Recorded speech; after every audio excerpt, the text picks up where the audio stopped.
gitu kan. Tapi komunikasi sama Mas Dani gimana? Udah kembali normal jadi teman atau gimana? Aku memilih untuk nggak terlalu deket lagi gitu. Biasa aja, kalau sama Mulan juga biasa aja kan? Aku memilih untuk nggak deket gitu loh. Oh. Ada nggak yang masih belum bisa Bunda terima? Enggak, aku udah terima semua. Dari masa lalu udah, insya Allah, alhamdulillah. Kalau Mulan Jamila, Bunda udah bisa terima? Aku sudah terima. Sudah sangat mengikhlaskan, bahkan mungkin sudah melupakan masa lalu. Oke. Bahkan sudah tidak mau menoleh ke belakang gitu. Nggak mau. Singgung soal podcast kurang bermutu, Ahmad Dhani terganggu, Maya masih ungkit masa lalu. Kalau dibilang marah nggak marah gitu. Dibilang move on. Pasti. Tapi ya. untuk hubungan lebih personal tuh lebih baik anak-anak aja. Gitu.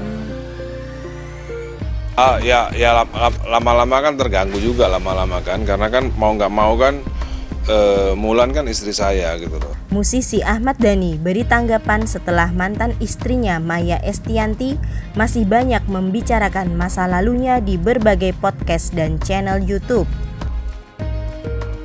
Dhani yang pernah menikah dengan Maya selama 12 tahun itu terus terang mengaku terganggu dengan cerita-cerita Maya yang masih membahas masa lalu.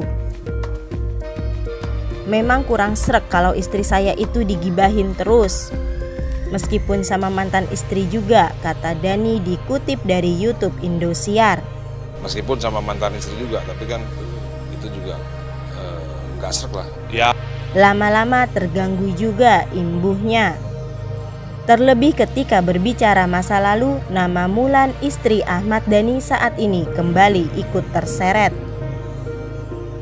Sebagai suami, Dhani tentu saja marah istrinya terus-menerus jadi bahan pembicaraan. Karena kan mau nggak mau, Mulan kan istri saya. Kalau digibahin terus, tentu saya marah sebagai suaminya, tutur Dhani. Ya lama-lama kan terganggu juga lama-lama kan. Karena kan mau nggak mau kan Mulan kan istri saya gitu loh. Kalau Mulan istri saya, kalau digibahin terus ya tentu saya marah sebagai suaminya. Dhani juga mempertimbangkan anak-anak Mulan yang kini mulai beranjak dewasa. Menurutnya tindakan Maya yang masih membicarakan masa lalu merupakan tindakan yang tidak bijaksana. Apalagi Mulan punya anak yang sudah mulai beranjak dewasa. Tentunya tidak bijaksana ketika berbicara soal masa lalu karena masa lalu lebih baik dikuburkan, sambung Dhani. Apalagi kan Mulan juga punya anak yang sudah mulai beranjak dewasa, ada Safia. Ya tentunya tidak bijaksana lah ketika berbicara soal masa lalu, karena masa lalu lebih baik dikubur kan. Kalau orang udah ngatain orang lain seolah-olah dirinya paling benar, gitu aja, kata Ahmad Dhani. Kalau orang udah ngatain orang lain seolah-olah dirinya paling benar, gitu aja. Pentolan grup band Dewa 19 itu juga menyoroti podcast yang cenderung menghasilkan gibah. Ini juga yang kemudian menjadi alasan bagi Dhani akhirnya lebih selektif menerima undangan podcast. Makanya saya banyak menolak untuk diwawancara dengan orang-orang tertentu. Saya lihat dulu siapa dulu yang mewawancarai, kata Dhani. Makanya saya banyak menolak untuk diwawancara dengan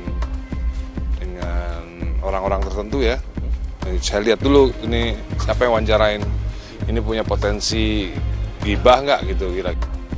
Ini punya potensi gibah enggak? Maka dari itu saya tidak banyak hadir di podcast yang kurang bermutu, sambungnya. Menurut Dhani, podcast yang berpotensi gibah itu cenderung tidak mendidik. Apalagi podcast yang akhirnya jadi ngomongin gibah, ngomongin mantan, itu tidak mendidik lah, sambungnya. Maka dari itu saya tidak banyak hadir di podcast yang kurang bermutu gitu. Akhirnya jadi ngomongin gibah gitu, akhirnya jadi ngomongin mantan dan lain-lain, itu nggak terlalu mendidik lah.